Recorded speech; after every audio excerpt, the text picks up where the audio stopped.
Now coming to experiment number 2. In this, we have to demonstrate, we have to perform 4 experiments, 4 reactions, and after observing the products, we have to classify all of these 4 reactions into different types. So among the 4, the first one, 2A, we have written it as 2A in your journal. The first reaction that we have to observe is action of water on quicklime.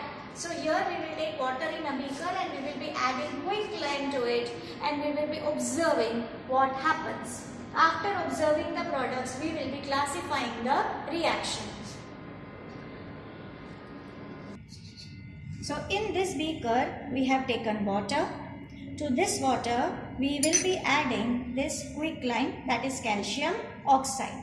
Now, before performing the reaction, before adding calcium oxide to water, let us note down the temperature of this water. It will be around the room temperature. Here it is approximately around 23 degrees Celsius as seen in the thermometer. So now to this beaker containing water, I am adding calcium oxide. A little enough quantity of calcium oxide I am adding. So now we will stir it. So it starts reacting with water. It has started dissolving in water. Now let us make the note of the temperature. As you can see here, the temperature starts rising. This shows that calcium oxide vigorously reacts with water, releasing large quantities of heat. You can clearly see the temperature has risen above 40. So this is a highly exothermic reaction. So coming to the observation of action of water on quicklime. So we have just now observed that whenever we add quicklime, it reacts with water vigorously with evolution of heat. So it is an exothermic reaction. But children, exothermic is not taken as a criteria for classification of reaction. Let's see the chemical equation here. Calcium oxide combines with water to give calcium hydroxide, that is slaked lime. So in this we observe 2 reactants combine together to give a single product, that is calcium hydroxide or slaked lime. So from this, the inference, the conclusion is that in this reaction, 2 compounds react to form a single product, that is slaked lime. Hence, this reaction can be classified as a combination reaction. So we conclude that action of water on quicklime is a combination reaction. So coming to the second part of experiment number 2, here we will be observing action of heat on ferrous sulfate. So let's see the demonstration first. So in this china dish, we have taken ferrous sulfate. You can clearly see the green color of ferrous sulfate crystals. So now these green crystals of ferrous sulfate I am taking in a dry test tube. A test tube that has been dried beforehand. You can very clearly see the sides of the test tube. There are no water droplets on it. It's a completely dry test tube. Now I'll hold this test tube with the help of a test tube holder and I'll hold it in the flame in an inverted manner like this. So let's observe the effect of heat on ferrous sulfate. Let me heat it for some time. This way we can distribute the heat uniformly over the whole compound. Keep observing this surface of the test tube.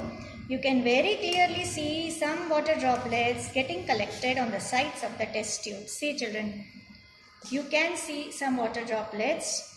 These water droplets are the water of crystallization lost from the ferrous sulfate crystals. So as the ferrous sulfate crystals are losing their water of crystallization, you can see they have lost their green color and they are turning white. You can see the white color over here and you can see the water of crystallization getting deposited on the sides of the test tube. Along with this, you can also see white fumes coming out from the mouth of the test tube. Okay, this side you can see the white fumes also being evolved. So now let us continue heating these ferrous sulfate crystals till it loses all the water of crystallization. So this part of the test tube is also going to get dried up, and I'll continue heating. You can see the white fumes also very clearly. These white fumes are fumes of sulfur compounds, that is sulfur dioxide and sulfur trioxide. They give a typical smell of burning sulfur.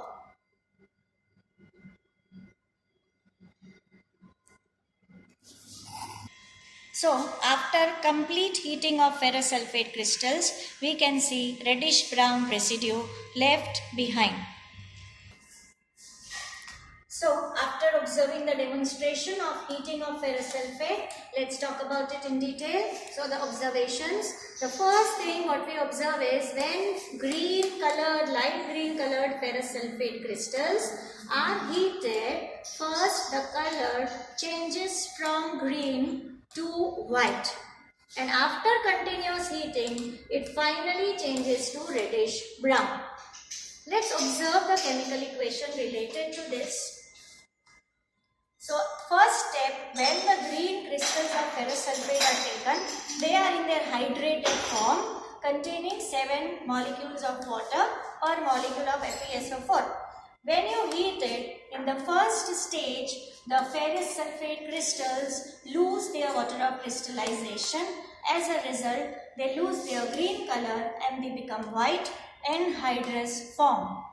When we continue heating this anhydrous ferrous sulfate, we see a reddish brown residue left out, that is of ferric oxide, and the white fumes which are released, they contain sulfur dioxide and sulfur trioxide gases.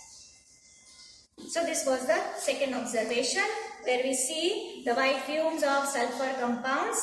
They have a typical smell of burning sulfur. So coming to the conclusion, on heating ferrous sulfate, it decomposes a single compound giving us 3 different products. Hence, it is classified as a decomposition reaction.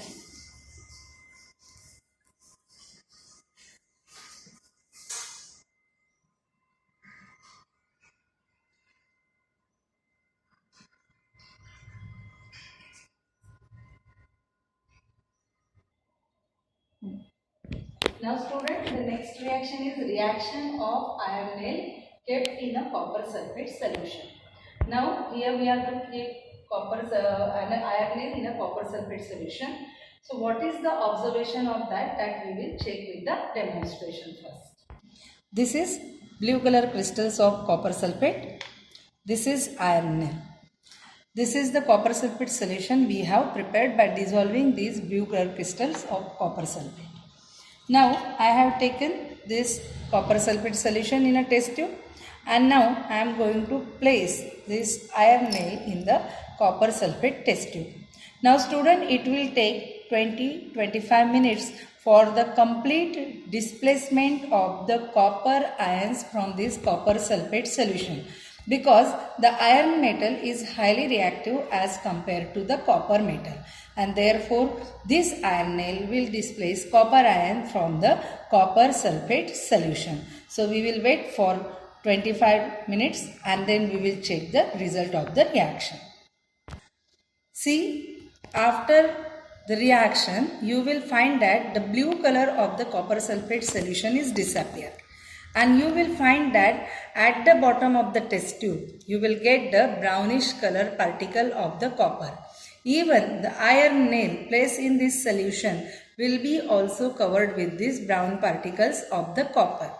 This indicates that there will be reaction between the iron nail and copper is a displacement reaction. So here the little slight green color of the ferrous sulfate solution you can observe, because the iron is completely displaced from the blue color copper sulfate solution. Now here the first observation is that blue color of the copper sulfate solution changes to light green, right? Because the iron nail is displacing copper from copper sulfate solution and producing iron sulfate or ferrous sulfate solution. The ferrous sulfate solution is having light green color. And the second observation we have got that reddish brown particles of copper settle at the bottom of the test tube. This is the second observation we have got in this reaction.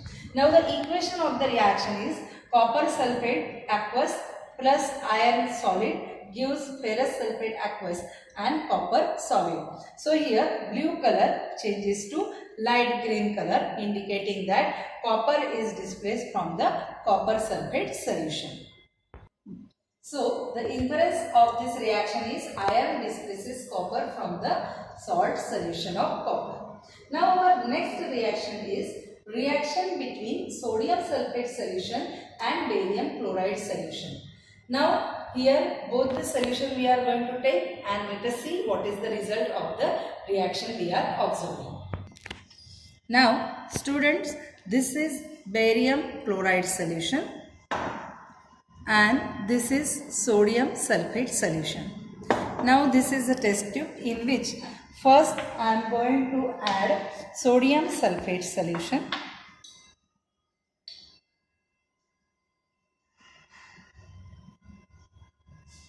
This sodium sulfate solution, you can observe that this is a completely colorless transparent solution. Now this is barium chloride solution, which is also transparent colorless solution. I am going to add this barium chloride solution to the same test tube. And now see this change in the test tube. You are getting the white color particles present in this test tube. These particles are known as precipitate. So white precipitate of barium sulfate is observed when you mix both the solution in the same test tube. Now let us see what is the reaction. Now when both the solutions are mixed, a white precipitate is formed in the test tube that you have observed. Now see the equation of this reaction. Barium chloride plus sodium sulfate gives white precipitate of barium sulfate and sodium chloride solution is formed. Now here student, you will observe that there is exchange of ion. So barium chloride contains Cl minus ion, sodium sulfate contains Na plus ion. So now when these two solutions mix with each other, you will find that Cl minus ion moves from barium to sodium, producing sodium chloride, and at the same time barium ions combine with the sulfate anion from sodium sulfate, producing barium sulfate. The white precipitate of barium sulfate is formed. So there is exchange of ions between the two solutions, and therefore this reaction is a double displacement reaction. This is the inference or conclusion of this experiment.